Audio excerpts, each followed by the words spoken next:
Go live. Alright, we're showing live. I got a good latency connection. Alright.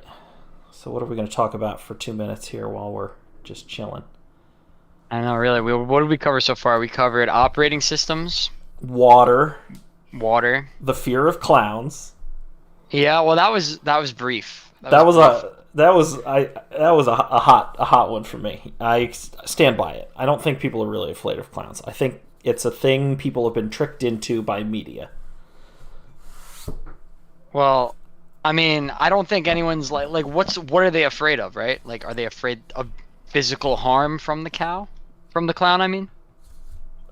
Beats me. I don't think it's real, so I don't think they're afraid of anything. It's also like a lot of horror movies came out regarding clowns, right? Hey, Steve. Yeah, that's what I'm saying. That's where it came from. It was a good villain for some horror movies, and then it got put in people's brains, and it got incepted, and now people think they're afraid of clowns. But, I mean, just because something can't cause you harm, I don't think that means it's irrational to fear them, right? Like, theoretically, like, a spider's not going to hurt you, right? But, like, I can understand a fear of spiders. I see. I don't think it is an irrational fear. I think it's not a fear. I don't think people are actually afraid of it. I think it's this one this is a hill I'm prepared to be alone on, but that's fine. I get what you're saying. I get it. Hey, Firefalls. So the other thing I've been doing lately, other than just being mad about random nonsense like the fear of clowns, oh no, the stream title says week 2. Let's fix it. Week 3. It should say week 3. I didn't fix that. 4 coaches remain. That is right.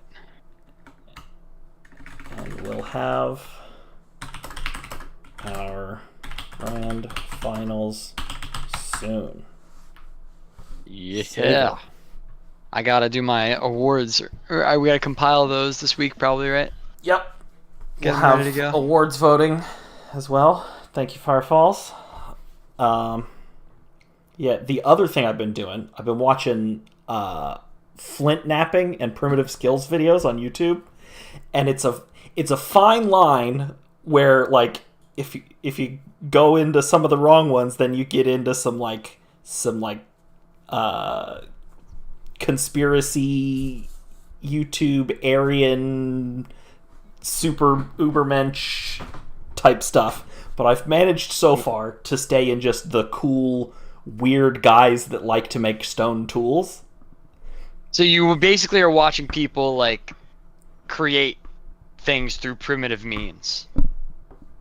Yeah, exactly. Is that right? Yeah. Okay. It's very cool. And so I've been trying it a little. Okay, that's interesting. Oh, not wow. very successful. You mean like physically? Like, yeah. Went outside. Found a good rock. Yeah, totally. Oh, okay. Wow. I'm not very good at it. I can knock a couple flakes off of a large-ish one, but once it's into like any kind of real like size, I have not been able to get them quite the way I want them yet. But I don't have any real tools either. I have like hammerstone, but I don't have. Right. I have no soft hammers like an antler billet or anything like that, or anything to do any pressure flaking. I have no leather to like protect my hand for like pressure flaking. But I think this might be a thing I start trying to do. That is a neat hobby. Yeah, it's pretty cool. Wow. Pretty fun. I would be useless in that realm. I'm like the least handy person. So far, mostly useless. But maybe I'll get there someday. I'll show some. I will say, James, he's a doctor and he's a primitive blacksmith. There you go. You get the best of both worlds. Exactly. Once I've made something I'm happy with, I'll post some pictures. But I think I'm still a ways away from that. But all right, let's fire something up here. Yeah. Yeah, let's do it. Alrighty, we got the stream again. Oh no, I've got the paste showing. Whoops. No cheating. Don't look at it. I don't see that. I know you don't, but it was on my OBS. I still Oh, had I them up see. from when I was I see. setting my inputs. Yeah, chat's mentioning we got some, we're definitely gonna see some birds tonight, Yeah, huh? there will be some flying types, that's for sure. Some birds Of the of some sort, of some 44 variety. of the 44 Pokemon on the teams, apparently 14 of them are birds. So, Well, I mean, 10 of those are from one team, right? So right, yeah. that I guess probably Yeah, 10 of Steve's plus I guess Palmont. 4 on the other 3. Have we actually seen Yeah, I know. Steve Sorry. bring? Sorry, Steve. Have we seen Steve? I actually didn't look, to be fair. Um, have we seen Steve bring Ludicolo or Palmont a single Um time? I think he brought Ludicolo like week 1 or week 2 before he got rid of it, Yeah, I think you're right about but I that. don't I think don't he's think brought we've seen Palma. the Palmont. Maybe it's just there for the threat of like, hey, I have fake out. You never know if I'm gonna bring it, right? I don't Yeah. know. Yeah. Um But hey, maybe this is the week we see it. yeah, maybe it is. Um but we're not watching that one first. We're watching the other match first. All right. Because that is who sent their battle in to me first. So they get watched first. Keith versus Firefalls. We've seen the Bulk Lords plus Prankster Tailwind over here on Firefalls' side, and the incredible offense paired with seemingly always the right support Pokemon for a matchup. And I'm telling you, I'm still hoping we get some good tough claws action. It doesn't seem great here, but it doesn't seem terrible either, right? Steel Yeah. typing is good against a lot of these Pokemon, Basically everything. defensively, Yeah. and it only takes super effective against fighting type attacks from Annihilate and coverage moves. Yeah. So could Much like be last week, could be a good option. the I mean, week. to me, this feels like, last week we saw Keith run over teams with just going first, right? Letting the Iron Yeah. Bundle attack first, having no way to break the wall, putting a scarf on Shiyu, and just letting it run the course. I don't think the build is that simple for Keith here, because here we have Prankster Tailwind available, right? So we don't have any way to deny the speed advantage unless you're bringing something like that fake out on the Berserker, right? Or some sort of trick room mode where you're flipping the tables to yourself. But I think the Murkrow is going to be the big piece that we have to see Firefalls utilize. It could Yeah, be just Wash, keep right? It doesn't have to be keeping me Tailwind. honest. Yeah, And it could be that Quash Quash also. could be attractive versus Tailwind options. There is some priority available here. We've got the Comfy Draining Kiss, We've who got some fake outs, some bullet some bullet punches. punch. So the interesting thing is that Murkrow speed EVs could be relevant here. If you have those priority users outspeeding the Murkrow, you could potentially hit it before it gets its prankster move off and cause some damage, or even take it out. So a lot of mind games going on there. Definitely true. What do we think about? I think it's probably not a thwacky week. I don't think the grassy terrain is doing much, and it just No. makes Keith's kind of frail offensive threats into a little more bulky. So I think that's probably unlikely. Hey, Heaven, good to have you. My most consistent live viewer. You're here every week. I love it, especially since it's late where you are. But what was I saying? Yeah, Thwacky seems, fake out's good, but other than that, probably not that impactful. You do have Gothitelle as a fake out mon as well, potentially. Mm-hmm. A good Terra could end up with a Perish Trap situation where Keith has to just let some Pokemon die. Well, maybe not Perish Song. I don't think Perish Song is super likely, but not Arena Trap.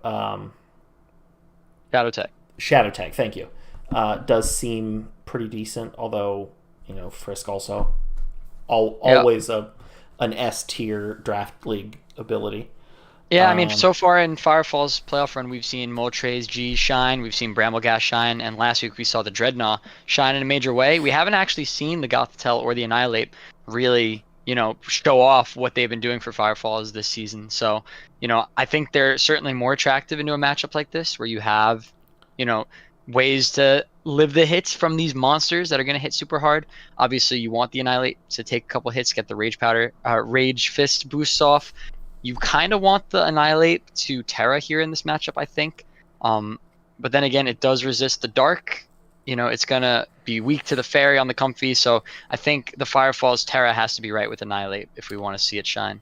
Yeah. Moltres doesn't really have much to worry about out of Keith's team here either. It's super bulky. If the bundle could get taken care of, like a double up or something like that, then Moltres comes in the back. Zapdos and the bundle are the big problems, right? Zapdos could be a problem as well, but Zapdos also generally more a bulky Pokemon than a particularly offensively threatening one.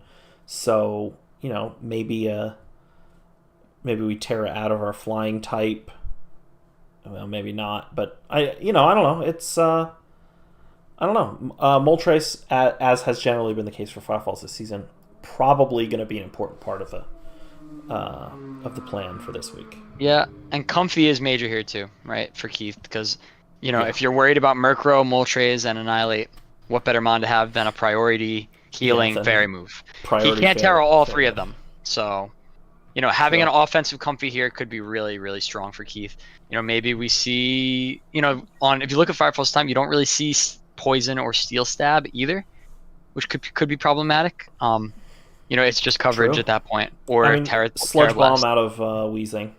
Sure. But also not known for its offensive prowess generally. We've got a bulky team versus the hyper offense team. It's a tale as old as time. Absolutely. We'll see who prevails. Let's get this first matchup pulled up here. We'll see what's going on. Alrighty. So we actually do not see Moltres. So what the heck do we know? Well, we see the Avalugg Hisuian form, I think, right? The Bramble Gas has been the bread and butter. This tells me that we have a strong Trick Room mode available. With the Gothitelle setting, you've got the Murkrow there. Could have Quash, could have Tailwind. Maybe you have that Rain Dance for that rain mode with the Dreadnought. We saw it be a beast last week with the Swift Swim. But maybe pretty standard stuff from Keith's side as well. Yeah, maybe the Skuntank is the Skuntank kind of being the exception, right? No Mudsdale. Yeah, no Mudsdale, and we have Skuntank instead. Sucker Punch. It gets fire coverage, although that's okay into what Firefall's brought. But there's the two rock types, the water type. I think the merit. The merit for the Skuntank comes from its really good defensive typing. Because if you don't really if you don't have a ground type or ground stab, it can be really hard to remove, and when it's using its turns, it's doing annoying things. Yeah, definitely. Potentially some rain stuff going on. Maybe we see a Terra Water out of the Avalugg, or if it comes, I think it's probably a likely Terra target, especially seeing the Metacham on the other side from Keith here. As far as Keith's team, mostly the sort of mons we were talking about, we were expecting, right? Definitely have the good answers to Moltres here. Some good support in Fake Out. We've got the two centerpieces of the team here. The Comfy to potentially be draining, kissing, and just healing back a ton of damage, taking chunking 80% at a higher priority than anything they can do. So notably, I would say that Keith's team is faster, right? We don't really have like the Mudsdale that anchor the Trick Room setup. So if Firefalls does have a Trick Room option, I could definitely see that being an attractive lead looking at these six. Maybe the Skuntank is kind of there for that, although it's still pretty fast, right? The only priority you really have is on the Comfy, so that could get problematic if we do get a Trick Room off from Firefalls. So I'm wondering if that's the strat we see him lean into for game one. Which is definitely a Trick Room is definitely a possibility here, right? Not really a ton of known for being a taunt user type Pokemon here. Yeah. And even so, Mental Herb never goes to waste on a Gothitelle, so with potentially a Terra Ghost there, could mean a pretty safe Trick Room next to something like a Murkrow to Quash, or just I don't know, maybe like a bandit, something with a band to maybe U-turn out. I think Variable Gas gets U-turned, so and doesn't mind a choice band, so maybe banded something, bring it out on the Trick Room turn, something like that, perhaps. I don't know. Let's see. Let's see how this one starts here. All right, so we do have the Comfy and the Skunk Tank, and then Gothitelle and Annihilate on the other side. So just going with bulky versus the dark type answer. Yeah, we get the specs reveal thanks to the Frisk. That's going to be really telling for Firefalls to know that this Comfy is offensive and that it's not going to have any of those status moves. So you're expecting a big Draining Kiss here. I hope we have a really nice Terra type on this Annihilate. Otherwise, it may just be going down here. Yep. And we see a Rocky Helmet on the Skunk Tank. So Draining Kiss not doing that much, but yeah, just Firefall's not quite getting the priority right there. They are the same priority, right? They're both +3 Fake Out and Draining Kiss, so that's so insane. The Comfy being faster than Gothitelle, it can get off that Draining Kiss before the Fake Out happens. And then a double in. And that's pretty brutal, especially if we're using this turn. We do heal up a little bit, but with that Rocky Helmet negates it. And now you're at a spot where the Draining Kiss will take out your Annihilate. The Draining Kiss is going to kill it, yep. Would have killed it even without the Rocky Helmet damage, because it was Assault Vested, and with that Assault Vest getting knocked off, definitely Draining Kiss going to be enough to pick it up anyway. That's true, yeah. So, you definitely probably don't want to commit the Terra at this point to the Annihilate either. If you were potentially thinking about that, I could see maybe a timely switch, although you don't have a Fairy Resist, and then maybe a Trick Room, try to get the speed advantage back. But this Comfy is going to be an issue going first, regardless of the priority bracket. Yeah. All right, so we do actually see that Terra, and it does live, but at 16%, it's still rough. Yeah, and with that Skunk Tank, and that's the problem when you're that low, right? It's really tough to do that.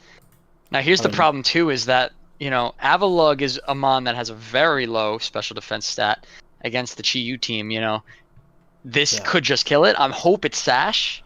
So, the Poison Terra on the Annihilate, I don't hate, right? Because what it does guarantee is the Draining Kiss does not kill, and so that double target means that it isn't redirected to Gothitelle and knock off potentially, knock off into the Gothitelle. Probably doesn't kill, but very well could have. Very well could have, right? So I'm hoping this Avalugg has a Sash. It does get to go first here, but Comfy's probably going to put Draining Fish because it is specs. So we're going to see another Draining Kiss here, right? Yeah, and which will be going first anyway. Oh yeah, Sturdy. I did forget about that actually. That's fair. Yeah. That's fair. Well, but then it doesn't have.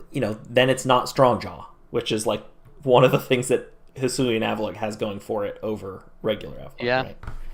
But really hope we see. Okay, that's good. That's good too. Nice. Into the Protect. Well done. Psychic Terrain. There's the tech. I do like that. That is nice. There's what we're talking about. Now. High horsepower. That's a great turn from Firefalls. Love that. Now the Comfy is locked into clicking non-priority moves. If you're running specs on a Comfy, you probably have Giga Drain. You probably have Draining Kiss. So I don't know what else could be there that is not priority. But that's a really, really great bring from Firefalls. Wonderfully prepped. Gets it off, which is really nice. Definitely something else, right? Maybe just a Dazzling Gleam as another fairy move, but this big is damage into the bundle. But it is going to get to attack and probably going to kill the Avalugg. Yeah, there's a deck, and it is Gleam. Forget it. The Gleam just gets it done, and he's still managing to take 2 KOs on that turn that just seemed so in Firefalls' favor. Yeah, Gothitelle not going to have the juice to win this endgame either, especially given it's a supportive set. Yeah, I love the Psychic Terrain though, right? So like, now that you know that the Comfy is so offensive, right? Maybe now that's a central part of your strategy for game 2 is can I get the Psychic Terrain up earlier so that my mons don't die to the Draining Kiss before they can move. And Protect, or Foul Play goes into the Protect. Huge damage on that Dazzling Gleam. All right. After the Terra there. And yep, Keith does manage to win game 1. After what seemed like a pretty rough turn there on, what was that? Would have been turn 4. Yeah. On the switch in, where Iron Bundle switches in. The Skun Tank dies, and the bundle took damage on the switch, and then big damage the next turn on that rock slide. It just wasn't quite enough to get the bundle dead, and as a result, it was able to clean it up. Yeah, really nice from Keith having that Dazzling Gleam as well. Just that's one of those things where it's like you're building the set, right? You're like, oh well, I'm gonna click and drain because 99% of the time, like, what do I care? And then it turns out your opponent has Psychic Terrain manual, right? And then it's now you're really happy you have that spread fairy move. So, it's a nice touch to make sure that you have multiple options. That probably wasn't the intended use case for Dazzling Gleam, but it turns out, to be a big help here for this end game. Firefall's thinking maybe the play there was not to switch in the Dreadnought, but instead let the Avila go down and the Gothitelle just take a chunk, and then the Dreadnought comes in the turn after. Maybe. So. Well, we'll see how these coaches adjust for game 2. Maybe we see the Murkrow come out this time. Maybe a more quick mode with Bramblegast. Maybe we see the Comfy in the back this time, right? The Skun Tank did stuff. He was doing things. Yeah, Helping Hand, knockoff, giving some item intel. Being faster than Annihilate was nice. And that is not a guarantee, so that is just a good, Keith getting lucky that Firefalls was more interested in a slower Trick Room focused game plan here. Right. So, of course, it could have also just been like a very bulky Annihilate that was trying to not care about whether it goes first or Which not, is, with Assault Vest, it's probably more likely, right? Quite likely, yeah. All right, let's see the leads here for this game 2. Same leads, and we do see the fast mode. We see a switch up from Firefalls, so it's definitely signaling a Rain Dance here, right? But the Triage Draining Kiss still gonna go before anything Firefalls does. Yeah, you basically have to Terra the Murkrow here, I think, if you want it to survive more than one turn. Yeah, I mean it did. Even so, the Dreadnought took 70% from that Terra Fairy Dazzling Gleam. Right? Yeah, and that was spread damage. So that's an Oko with single target. I know Draining Kiss is what 50 base power or something like it's not a super high base power move, but that's still something to be concerned with, right? Helping Hand plus Draining Kiss could just kill this Dreadnought here before it even matters. It's true. And it comes down to what is this item too on the Murkrow? Do we have a cloak because we're scared of fake out? Do we have the sash? Do we have Eviolite? Like that could be a big play in the decision making process here. Definitely could be. And we're just gonna see a switch. Oh, and we see Keith hopping in here saying Draining Kiss, Helping Hand, Terra Fairy Comfy kills Eviolite Murkrow. Nice calc. So, and it does have the Giga Drain, but the Terra Steel, really nice Terra. This does give Keith a free switch, so now he's free to double up the Gothitelle and prevent this Trick Room from getting up. I don't think you're really too scared about the Dreadnought in this situation. If I'm Keith, my priority is making sure that I maintain my speed advantage for the rest of the game. Don't let this Trick Room go up. I'm expecting a Protect from the Dreadnought and a Trick Room from the Gothitelle. The Goth can't Terra, so it seems pretty free to maybe double it. It probably target it.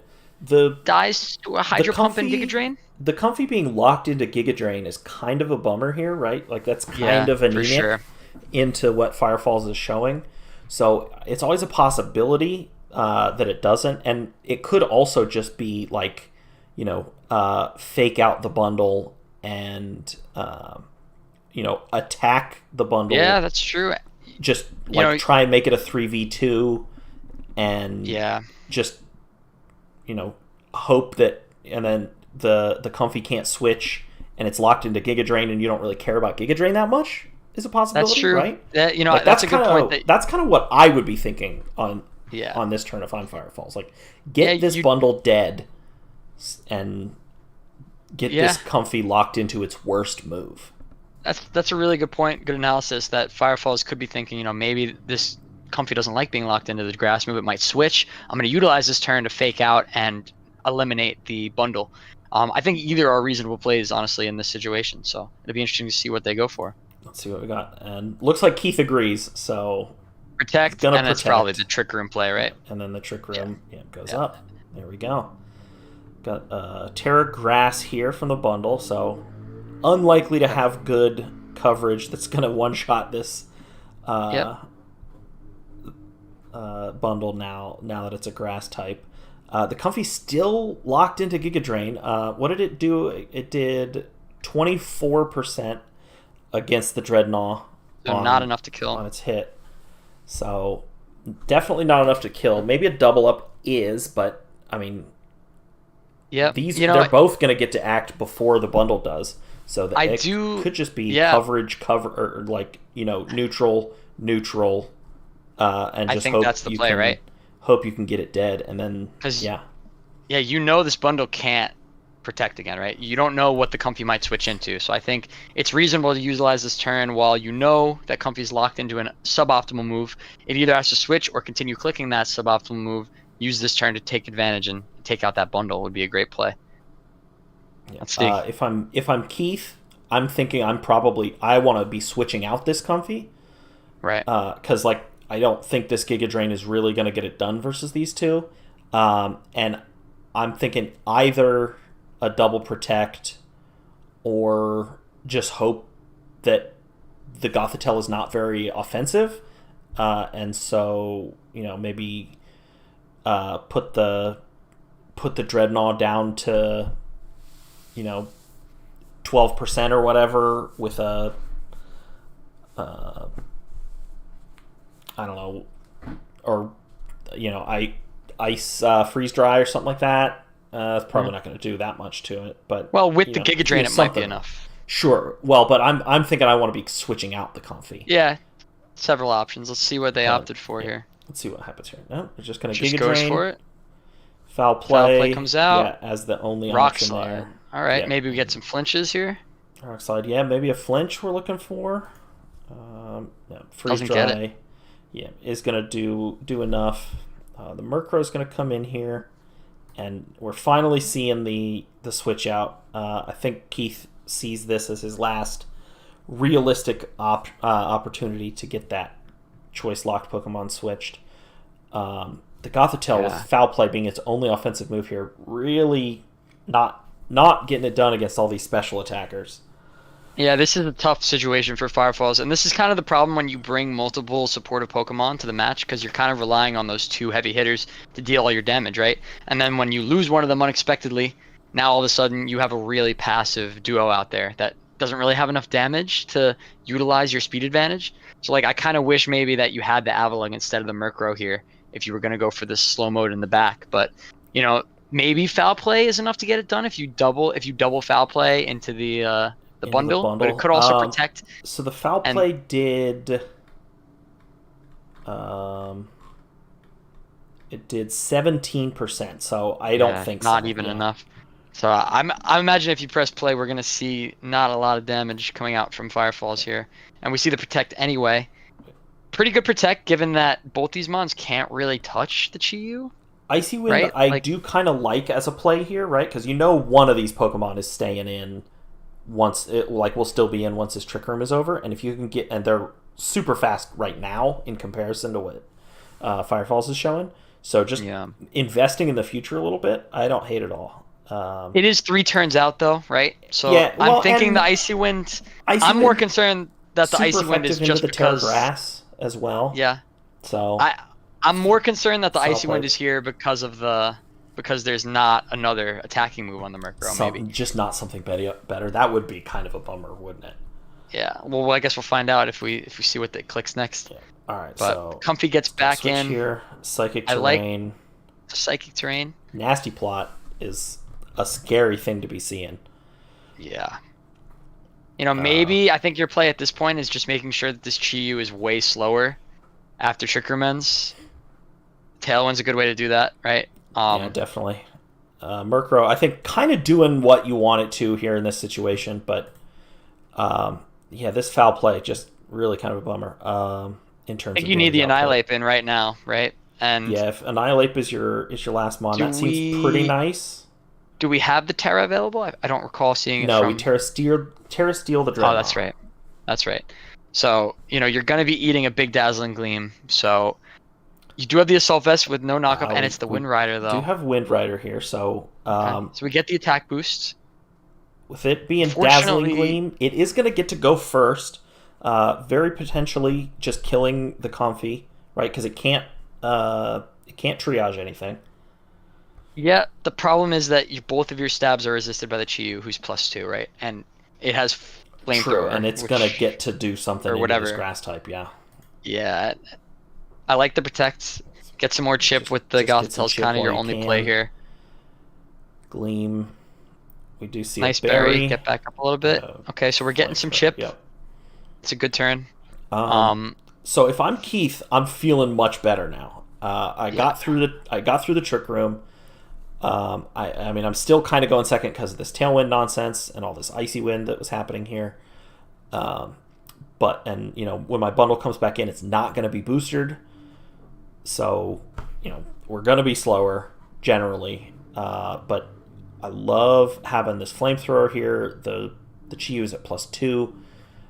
I don't, we know it's not banded, so we can't even just hope to stack multipliers and get around. Even with the Sash, it's dying this turn because you have the spread damage from the Gleam, the Flamethrower. I don't think there's enough juice left, but maybe this has some move we weren't thinking of. Kills Foul Play, gets it down to 64, down to a Sash. It is Sash, no burn. So no burn. Nice. It's not. We no longer have the booster. Last turn of Tailwind. The Chi-Yu could just Protect. Maybe Firefalls predicts that and doubles into the bundle. And then if that's medium reasonable, 2v1. Right? Yeah. But I would say that if you're Firefalls in this situation, the bundle has Protect. Chi-Yu has not shown it yet, right? So I think if Protect is available on both mons, they're both clicking it here. They're both stalling out that last turn of Tailwind to go first. So the bundle's going to Protect regardless. I think your only play is actually to just double the Chi-Yu. But they might both just have Protect. Big damage there. Oh, but there's a Citrus Berry. There's a berry. Brutal. Wow. Okay, so if that's not a berry, if that's something else, then bundle gets to do, maybe still kills the Gothitelle before it gets to move. Maybe it targeted the Bramblegast, in which case Gothitelle could finish off the Chi-Yu, and it's Gothitelle versus bundle. That still doesn't feel great. Yeah. But yeah, and we actually did see no Protect come out, just a double just target. Probably saying I'm going to target. live the turn regardless. I'm confident here, and that's going to be it. Dark Pulse finishes it off. Alrighty, a fun game to watch, fun game to think through plays on as well. Yeah, it was a real thinker. But a lot of mind games. It did kind of feel the whole time like Firefalls was having to find the way, find the lines to just, and Keith just seemed much more in kind of where he wanted to be, more or less the whole match. But yeah, that was very well positioned by Keith, recognizing the Comfy's power in this matchup, and it really put Firefalls in a tough spot where they felt like maybe they needed the Tailwind to match it, but then what's going to take the damage here? Is it the Giga Drain or is it the Draining Kiss forcing a Terra, right? There was a lot of pressure that Keith's team really put on Firefalls, which called for some really tough decisions, and ultimately it was enough to just outpower and win the match. Yeah, and I guess Keith is pointing out, and I think he's totally right, any one of the remaining 3 Pokemon, right, can 1v1 that Gothitelle. Yeah, for sure. So with just Foul Play, yeah. Yeah, with it only having Foul Play. So the just target the Bramblegast forever seem like the safest and likely game-winning play, as we see, was in fact a game-winning play. But yeah, the turn 1 fake out was definitely rough. All right, let's take a look at these pace. What do we say? Yeah, let's pull them up here. What do we got? We've got, whoops, on the wrong screen there. We've got from Keith, Taunt as the 4th move on Bundle. That we never saw that one. The Chi-Yu did have Protect.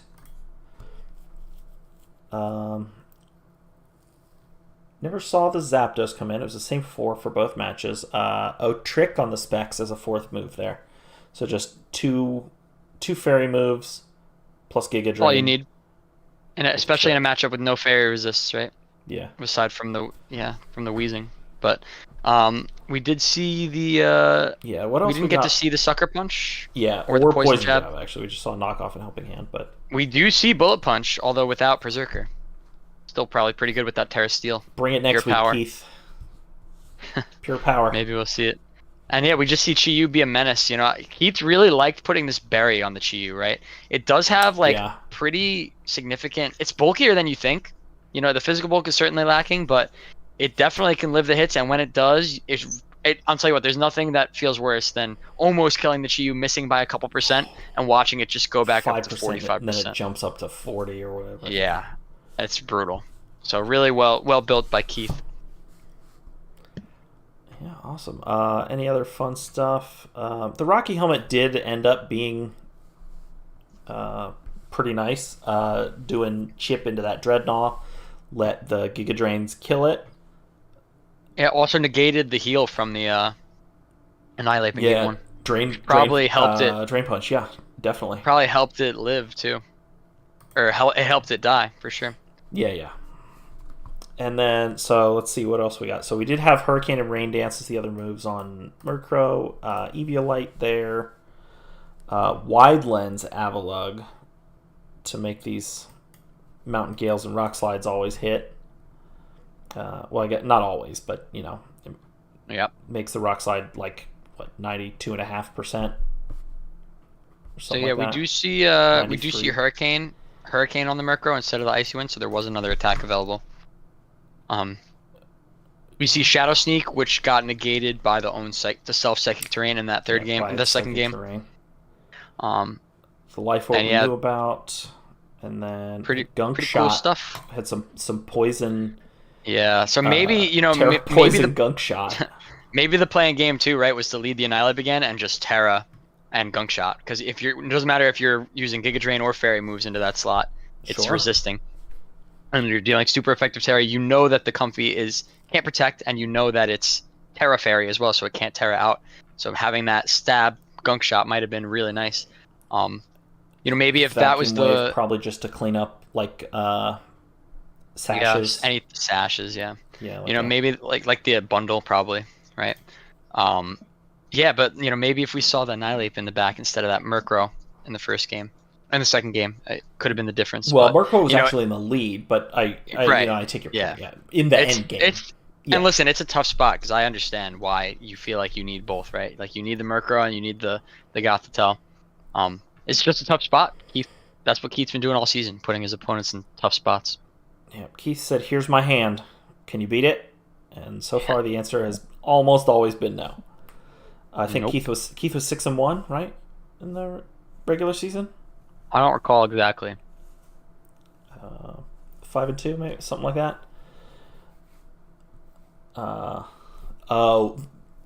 An earlier version had Terror Rock Weakness Policy Moltres, and Vacuum Ray was doubling as a way to proc that, in addition to all the other reasons you might want a relatively weak but +1 priority move. 5-2. Well, congratulations to Keith. Well played to Firefalls on a very impressive rookie season. So I'm up there with the most impressive we've seen. So I'm absolutely. Very well done from Firefalls. And well done to Keith, too. Second season with us, right? Last year was Keith's first season of the VBL, although... Seen a lot of talented newcomers enter the league. Definitely not a stranger to Draft League generally, just joining us. But, yeah. Pretty awesome stuff from both from both coaches, and a fun set to watch. Absolutely. Alrighty. All right. Let's take a look at this other match here. Yeah, I see a lot of wings over there on the right side of the... Steve. Look at all these wings. Flying type, flying type, flying type, flying type. Oh, right. Steve's whole team is flying types. Oh, yeah. Let's do a check here. How many? So we had flying type here. We had 2 flying types here. Okay, yep, 14. 14, yeah. Trust Steve to get the right number. Well, like I mean, that. let's be real. Let's just be honest here, Steve. We said you said 14 birds. Some of these are not birds, right? That's we got true. a genie. Driftlim, we've got a ghost. Not a bird. Yeah. Gligar, probably not a bird. Tropius, not a bird. Tropius, I could see the argument. Dinosaurs evolved into birds. Yes, that's the, birds are dinosaurs. Pathway. Birds are dinosaurs. Not all dinosaurs are birds. I think we could give them a half bird right there. Absolutely not. Gigalith is a bug. Tropius is not a bird. All right, sure. But aside from the semantics of what's a bird and what's not a bird, how about some this Pokemon matchup? On paper, this seems pretty tough for Steve to overcome. We have a really strong coach with a Mon that kind of checks the whole team, given that it has a priority electric move. Yeah, and he's a mono flying team. This just seems very rough. Gligar is going to have to be 3 of the Pokemon that Steve brings, I think. Yeah. And I'm pretty sure that's against the league rules. So. Well, and the other problem is Bronzong also kind of walls the Glister also too, a right? lot of the team, yeah. And kind of the whole team, I think maybe part of the strategy for Steve is how can I bait Raging Bolt into clicking Thunderclap, right? Can I use a quirky status move in a spot? Can I have a timely switch, right? I think it's going to be about maintaining the speed advantage and also maybe, trying to bait out some misopportune priority attacks from that Mon to get yourself an advantage. But then again, we've seen that Tay can also just click Thunderbolt on it, right? And it doesn't even matter. Be very scary and strong more generally. Do we think Volt Absorb Palmot is probably going to come this week? It certainly could. Fake Out plus Volt Absorb. It wishes it was Lightning Rod in this matchup for sure. Definitely does, yeah. But I think we could definitely see it. I think another edge for Steve is just the fact that we have Prankster available, right? You have that ability to get those status move off first. Yeah, and since Impulse it or since the Thunderous, I would expect maybe we see a clear amulet on the Raging Bolt from Tay just because that damage output is so important. Although that only removes that would stop your Impulse for sure. Yep. This Thunderous can't really. It's the one thing that he has that besides the Glissaur that is not going to take super effective damage from that Thunder. It'll be neutral. Right. And additionally, it's not going to be susceptible to that. Tropius is neutral. Yeah, fair. But Tropius is not good. Yeah. Well, you're going to be able to. What I'm trying to say is you're going to be able to click those status moves if you opt for the Prankster, which I think we will be seeing here, over the Defiant, which wouldn't really make a lot of sense. So yeah, definitely some tools here for Steve, but I think Tay is probably the favorite given, the undefeated season and the matchup. Yeah, and then just also having the fastest raw speed stat outside of all of that, right? And the lowest. With the Bronzong. Yeah, with even Arboliva. And the Arboliva, yeah. being just kind of having Steve pinned at either end there makes Yeah, I think the Terra is going to be important for with Steve. Unburden being Steve's best way to get something going faster. The Ceruledge being, makes extreme speed Dragonite kind of a rough, kind of sketchy with it being a ghost type. Or Choreo, one of its forms being a ghost type as well. It does seem like Tay has a lot of answers for what, in spite of the record, is a pretty sketchy team. yeah, and I'm looking at this Enamorous T as a really big player here because if you're looking at how can I eliminate this Raging Bolt quickly, one of your best ways to do it is just with the Stab Fairy.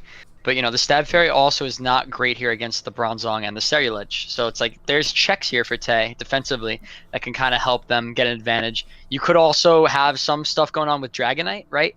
Where you're going to eat that Thunder hit with the multi-scale, you Dragon Dance, and now you can Dragon Claw. Maybe we see some E-Speed action. There's tools here available for Steve. So let's see. What do we think? We ready to get into it? I definitely think there's some tools here. I think Steve definitely has a capability of winning this match. Absolutely.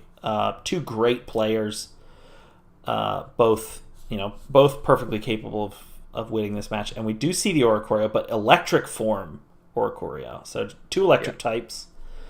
We got no Palmot, so my only mostly joking suggestion of Voltabloor Palmot not here this week. No Corv, which sure, if the steel typing isn't doing that much for you this week. No Rabombi out of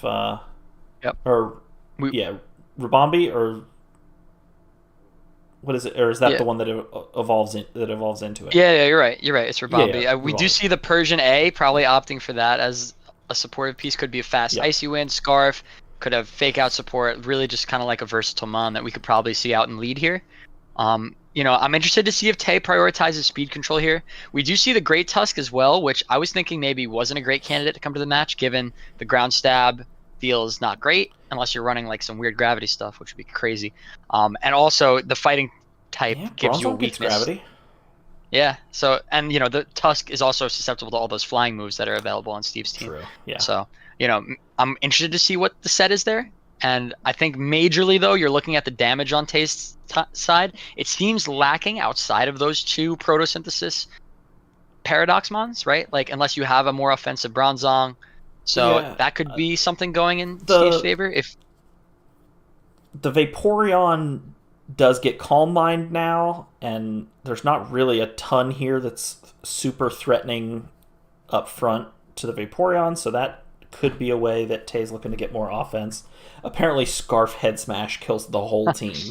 Yeah, that's one too. Hey, it makes sense, right?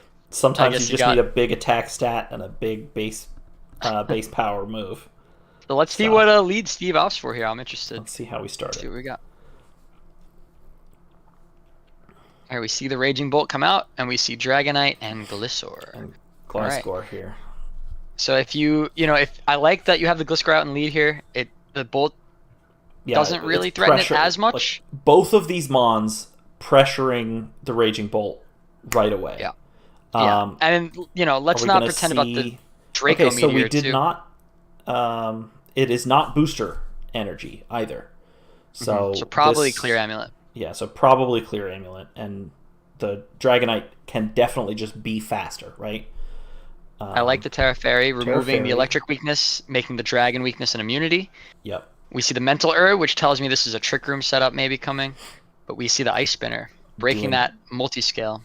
Basically nothing. Inner Focus, definitely a possibility with the Persian Alola being around, and being a great fake outer. So it could have been Inner Focus as well. But generally the bulk of multi-scale means I think you're likely right most of the time. But Steel move on Bronzong, probably not super likely. If it's got Mental definitely Herb, have it's Gyro probably Ball. got Trick Room and Ice Spinner as two very likely moves. Definitely could have a maybe Protect. I guess it could have Gyro Ball. Yeah, maybe easily could have a Steel move here. If it does have it, you have to prioritize here. Do you think I'm going to live another turn? How important is Trick Room here, right? Do I set it now? Do I not really care? Do I go for the offensive hit? It'll be interesting. There's a lot of pathways Tay can proceed here. And we're going to see a switch in for the Dragonite and a Terra. We see the Grass Terra come out, going to resist a potential ground move, but we see a U-turn. Switch some more. Thunderbolt. Big damage. Definitely still big damage, even though, it's just massive damage. Just neutral. But, so when you're an all-flying team, just neutral is about the best you can expect. Citrus Berry going to bring it back up above 50%. And the Trick Room does go there's up. The speed control. Swagger as a disruptive option. Could be a mirror herb maybe on the Dragon Knight as well. Is it definitely a possibility? Oh yeah, definitely could be. Also, kind of says Hawlucha is, another mode, offensive option, right? It's unburdened, and it's, we're gonna try and swagger with a Lumberry probably. Yep. So getting a little more information merely by the presence of swagger there. Yeah, if you are, wow, heavy slam. Does like almost nothing. Doing not very much, yeah. Could be, yeah, just a really bulky Dragonite. I would say probably has a lot of defensive investment. A not very offensive Bronzong is more likely. And maybe, that too. Or maybe it's just maybe this Dragonite's relying on that swagger mirror or boost to get its damage, if it is the mirror herb. Roost. Really nice with that multi-scale, especially when you get it back to 100%, right? Missing the swagger there. Looks like he's going to get a third option, a third chance at it, but opts to switch instead. Opting for a switch instead. Terrablast doing 37% neutral, so would not have even KO'd if it had not terra'd. Yeah, so one thing to consider about this go ahead. Yeah, so I think you're probably right on a mirror herb being the way Steve was planning on getting that damage output boosted on the Dragonite, because you gotta think you want your Dragonite to be able to kill your Raging Bolt. Well, I'm sure the Terrablast right? It probably kills when it's not terra'd, right? Because it has a weakness to the fairy. Right. Well, but just double it. But it's just neutral, so you just double your 37. You're still not with that. Yeah, you're so, right. You're probably relying on that boost. This is interesting because if we have a flying move on either of these mons, the Raging Bolt's also weak to that. That kind of tells me that the Dragonite probably doesn't have a flying move, otherwise it might have clicked it there. The Gliscor could have a physical flying move. Acrobatics possibly. Maybe not. I'm not really sure. Yeah, with knockoff and U-turn, probably have a ground choiced. Move. Yeah, and you probably have a ground move. Like U-turn, not necessarily where you want your Gliscor if you're not using it to pivot with. So could be choiced here. Yep. 2 turns left of Trick Room. Let's see if Steve can stall it out here. We see Tay opting. Ton of protects here. Yeah, and Steve just throwing move after move into the protects here. Yeah. Lives big both damage. Of those and Dragon Dances on the last turn of Trick Room. So we have multiple ways to boost up. Yeah, I think it's got to be choiced, right? And so the Dragonite now faster, gonna get to attack again. But not if he clicks the funny Thunderclap move, right? That's a sucker punch with priority on the Raging Bolt. That's the problem here potentially. But maybe Roost also makes a lot of sense here for the Dragonite, right? Absolutely. Roost with the Dragonite, and although presumably you have an attacking move of some kind on Thundurus. You can maybe two-shot it. The problem with the Roost here is if he doubles it with the Thunderbolt and any move on Bronzong, it just dies anyway, right? So, maybe we see it. Maybe we see a Protect if you have it. Probably don't have it. Probably have another attack move there. Yeah, probably. You might just have to switch it, or maybe just try to YOLO it and get a hard read here. It's a tough spot. Let's see. Swagger. Go for a Confusion. Oh, he doesn't opt for the... So we see the Waterfall as the 4th move. We do not see the Thunderclap on Raging Bolt. At least nor do we see a mirror. And no mirror. So everything we thought was likely is not true. That is true. Just about everything we predicted on that turn is a no-go. Maybe Tay... I would assume Tay probably has the Thunderclap, right? Maybe just thinking that Steve's either going to Roost or Protect or switch or something, just trying to opt for the hard move, but he picks it up anyway. Thunderbolt, Ice Spinner, 2 kills, and an almost dead Gliscor comes back in here. We're going to reset that Swagger. Tay still having not lost a Mon. Steve down to 2. Terra already used, so we're not going to see a Terra Ground Earth Power. This Vaporeon looks very well positioned to just finish out this game here at this point. I don't really know what the Enamorus is going to be able to do here. Well, With, we do see a Tailwind come up, Monster. and it's going to be giving Enamorus the speed advantage, probably for the rest of the match. Clean up the Bronzong. Big Moonblast coming out. It's a great Tusk come in. play. Knock off. We're going to see Leftovers. Okay. And the Enamorus going to get to move before this this Tusk that also did not trigger a booster energy, so probably a Sash. Or Sash or Scarf. If it is Scarf, it's going to be going first. Could be Scarfed, yep. And yeah, probably a Scarf here, and clean it up with a Moonblast. Oh, the Yawn. That's going to make this difficult. So, yeah, then he just Tay protects. We see Protect on both. And Steve, the Enamorus, goes to sleep. And it's going to die. Yeah, the Thunderbolt finishes it off. So, game 1 goes to Tay. Wow. Honestly, if we don't have Yawn on the Vaporeon, yeah, Steve wins that endgame, I think, without Yawn. Because you have 2 turns of Tailwind left. Raging Bolt can only protect one of those turns. And you might have an Ice move on the Vaporeon, but I don't think it's doing enough to kill the Enamorus. It might have been close. Very likely no Thunderclap as well. I feel like we would have seen it at some point. I don't know. Maybe not. Yeah, maybe not. Tay's much better at this game than me, so... That's true. I find it hard to believe you wouldn't bring that into this matchup. But I could be wrong. Yeah, we'll get the Tay won the battle up here. Yeah, so going into our second game here. I think Steve's general game plan was a reasonable one. Eevee to live Thunderclap, but yeah, it's going to get to just keep throwing them out, and Tay's going to win anyway. Yeah, so I don't know that like a Unburdened Hawlucha is really the way to go here. So I think we're probably likely to see similar Pokemon to last time. Maybe we get a Drifblim instead of a Thundurus, perhaps. The Thundurus was not that impactful to the match overall. A couple of Swaggers didn't do much, and switched in and out. So I don't know how impactful that Thundurus was.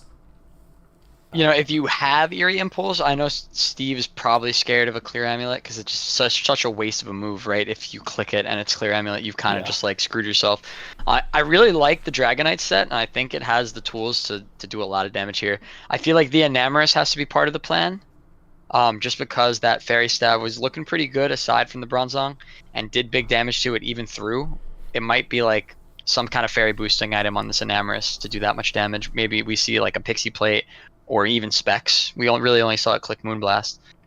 True. So I think you need to bring the Enamorus and the Dragonite, and my game plan for game 2 would be trying to enable those to do what they got to do.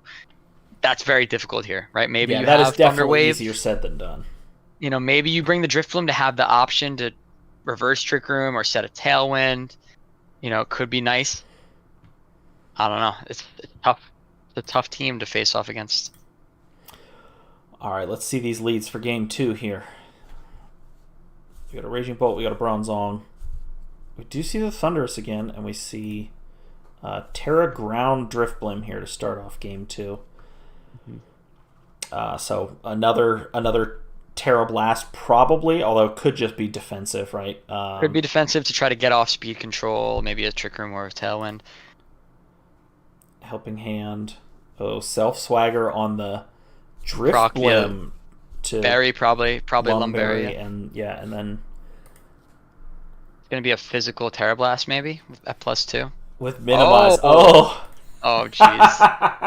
All right, so Steve has to have been just like fist pumped. Like, I know he posted the video basically as soon as the stream started. He's got to just be laughing, right? This worked exactly how I wanted it to. This turn 1 couldn't have gone any better for me. That is so hilarious. Oh my god. Helping I don't know Hand if I've ever Thunderbolt seen into the Terra Ground as it minimizes and gets a *2 attack boost. It is unburdened. Boy. It's going first. So this was Steve's trap card, right? Is can I just beat you with evasion, dodging all your attacks? I wonder if we see another minimize here. it's gonna be getting that speed advantage thanks to the Possibly, unburden. yeah. I mean, it's very safe, right? Like what? I mean, we see maybe we get to see Draco Meteor. some other moves out of the Raging Bolt here, or nothing the Bronzong wants to do. It can really. Yeah. You probably have Draco, right? Because you want to be able to deal with that Dragonite if it doesn't Terra. Yeah, that Yeah, I don't know if it gets Poltergeist or not. I'm sure it doesn't get Shadow Claw. It's got no hands, let alone claws. But Game Freak's weird. Maybe it does get Shadow Claw. I don't know. Let's see how this keeps going here. So, all right. So now we're swaggering the Raging Bolt, just trying to get the RNG absolutely on Steve's side. and it does work. Gets the roll, and we get the Trick Room set up. So we've got Rain Dance, and 2 minimizes. So RNG not on Tay's side here. He's gonna have to play craps instead of Pokemon. So but the Heavy Slam just one-shots it. Oh no! Because it's so fast. It had to have been like 200 max base power. Oh no! And so none of that even matters. That's got to be brutal. Oh, I guess it's so light, right? Minimized guarantees on Heavy Slam. It's like Stomp. Oh really? So having Heavy Slam is just a guaranteed double damage stab. Oh dear! And it hits. Oh, with max. Does it not accuracy check then? I guess not. Steve's saying in the comments, Heavy Slam does guaranteed double damage into minimize. Is that if it hits, or is that just like, does it just bypass the accuracy check? Yeah, I assume it's bypassing the accuracy check because I'm pretty sure that's what Stomp does. Oh boy. Well, so that's pretty bad for Steve because now you've committed your Terra. You've also committed to this strategy of setting up this Dripplum, and it just got deleted from the game by Bronzong. Now you have the speed advantage if you're Tay. I don't know. And the Pokemon advantage. And you still have the Terra, there. right? Yeah, you still have your Terra available to you. So you need to. I think on this turn, this is a good turn to capitalize here. If you're Steve, you could either bring in the Enamorus or you could bring in maybe the Dragonite. Try to start setting up, maybe get some Dragon Dances off. Try to stall for after. Maybe you can run this through, or maybe just start getting some big damage out on this Enamorus. Just reconfuse the Raging Bolt again. Just, I mean, do what you can, right? Heavy Slam to 60%. It's rough. He is getting the roll pretty nice here this time again. Weather Ball's fun. Weather Ball. Protect into possibly a double up. Wild Bolt Storm doing nice. Wild Bolt in rain. Big gets damage, a para. and gets a paralyze, which is nice. It's a big RNG game. Vaporeon kind of looking in a rough shape here, but if Vaporeon dies, something scary's coming back in. So. Wow. Lucha comes in to keep all in on burden and Enamorus alive for another with turn. With Trick Room ending, I don't think you have the goods to get through this endgame. There's still 4 Mons here. You probably are outspeeding on Hawlucha, both of these. You could close combat the Vaporeon, but the Bronzong. Protect. Finish off the Bronzong. It's a nice protect from Tay. Make it at a 3v2, but the Raging Bolt comes back in, and you can only protect so many times.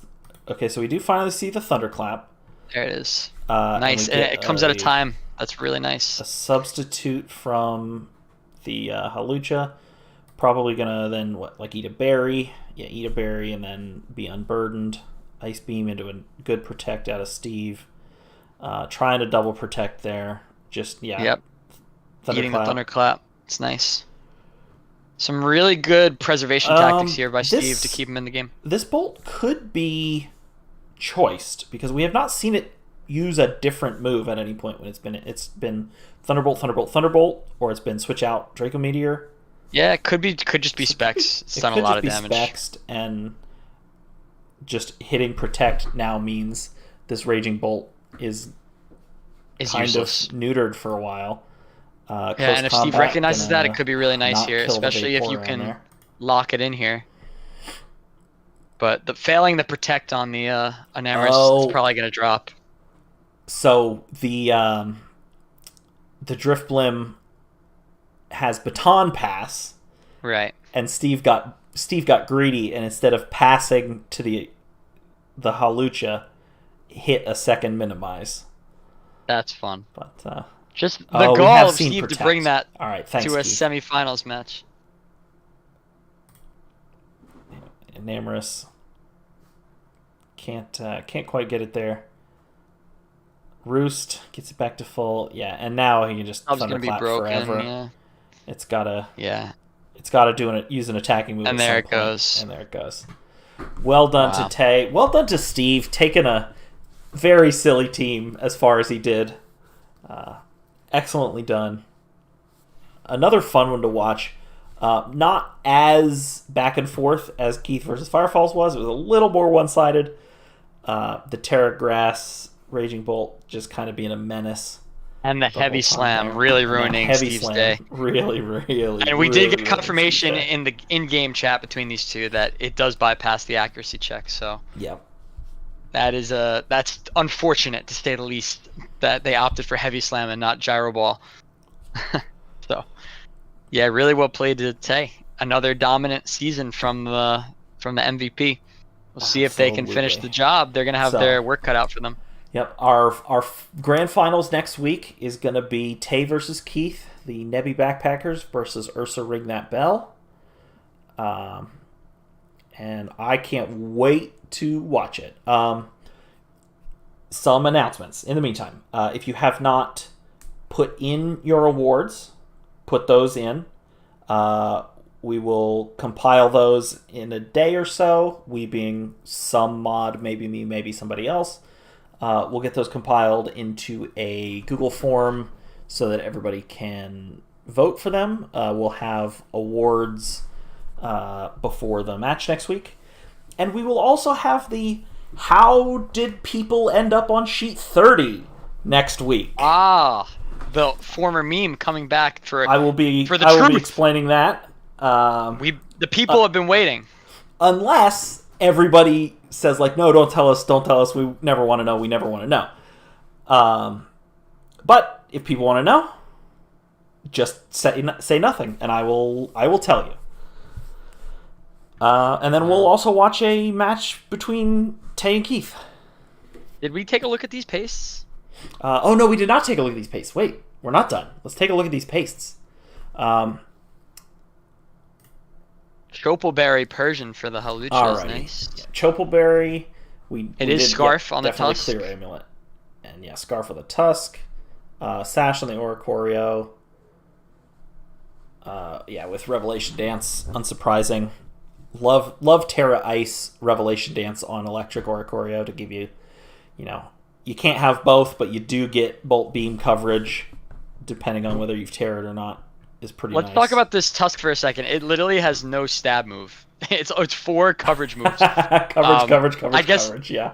Like you said, it's literally just, hey, let's get the big attack damage number and just do some damage. We don't even care about the typing here. We're going first, we're dying, we're getting a big hit off on something. The ice and the rock slide is all you need, I guess. Yeah, ice everywhere, right? Icy beam, ice beam, ice spinner, icy wind. Yeah. Terra Ice Revelation Dance. 5 mons with ice moves. Supercell Slam, Revelation Dance, Thunderbolt, Thunderclap. 4 electric type moves. Turns out making your team have one type causes people to bring a lot of the same move. Yeah, it does, doesn't it? Really nice Vaporeon set. We saw it have a big impact with the Yawn and the Ice Beam. Yawn was very nice there at the end of that first game. So we had White Herb on Dragonite, and it was multi-scale. What else we got? We saw the Figgy Berry, we saw the Lum, Terra Ground, Cloak on the Gliscor. So, once again, I was wrong in a thing I said. It is Fairy Feather. I was like, is it no item Enamorous? Mm-hmm. But it's not. There's just no icon in Pokepaste for Fairy Feather. So This is a very creative build from Steve, and I really like the idea. It didn't work out in practice, but like something like this is so hard to pull off, and the fact that he almost did it in such an important match too it really goes to show you how, Steve's prowess as a coach is. It's really impressive stuff. I would never have the guts to bring something like this to a conference finals match, Yeah, right? definitely not. Definitely not. I do like this one Pokemon rain mode as well. Rain Dance, Weather Ball, Wild Bolt, Storm. Well, we do have Weather Ball on Nice. the Enamorus. Oh, that's right. And there is a Waterfall on second the Weather Ball. Dragonite. Yeah, right? so it is kind of a rain team secretly. Some amount of the time, we did see that Waterfall in Game 1. I don't know if we saw the Weather Ball from Namers or not, but regardless, I think that will do it for us for this week. Yeah. Any parting words of wisdom for the fans? For the true believers? Yeah. Don't be afraid of clowns. That's right. Don't be afraid of clowns. That's my closing thought. Awesome. All right. Everybody enjoy your week, and we will see you in a week. Maybe on Sunday, maybe on Monday. Depends on how my weekend looks and how Sucaba's Sunday looks, and also when the match gets played. Yep. So, peace. See ya.